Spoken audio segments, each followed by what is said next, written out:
So this is a product that I received in exchange for an honest review. And as you can see, we are laying out all of the parts. There are several different bars. One is a 16 inch, one is a, I believe, 13 inch, there is a 10 inch, and then there's a smaller bar that goes in the middle.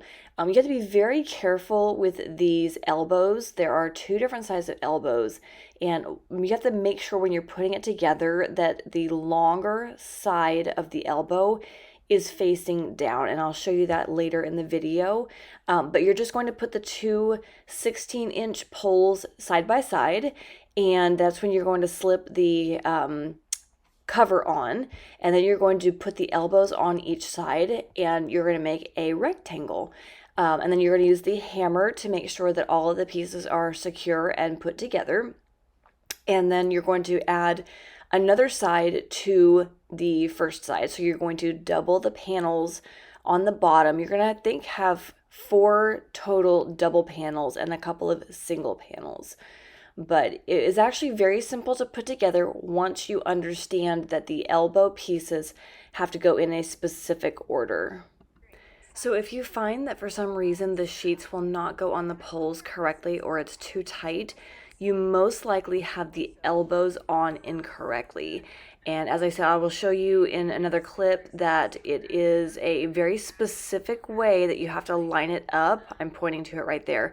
There's one specific spot that is just a tiny bit longer than the other two, and that piece has to be facing down, and the other two pieces are what you will connect the sheets together with.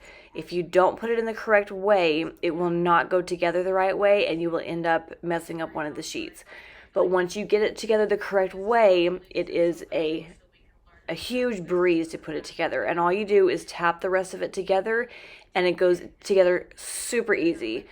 And then here are the shortest poles that we are just putting together. Each corner needs one of the shorter poles so that you can put the next layer on. And it is super easy to just hammer these in as well. Once you have the 6 small poles and you've kind of tapped them into place, you can put the next layer on, which is going to just be a single bottom piece. And as you build it, you will see how it becomes an actual shelf. It's actually pretty cool the way it comes together. You're just going to tap each piece in together with the hammer, and then you're going to go to the next layer. Very simple, very easy process, and it actually becomes really sturdy once you get the whole thing together. When you're kind of putting the layers together, it looks a little bit flimsy, but once it's together into a whole piece, it really becomes very sturdy. And again, I'm just pulling all of the elbows together in this frame, showing you that that was on the longer side. And here is part of the finished product. It's almost completely finished. This is the completely finished product that we are showing with all of the shelves together. And then the last clip you will see is it in my daughter's closet with it all set up and perfectly the way she loves it. It comes with this pretty cool cover as well, so you can close it and zip it up if you want to.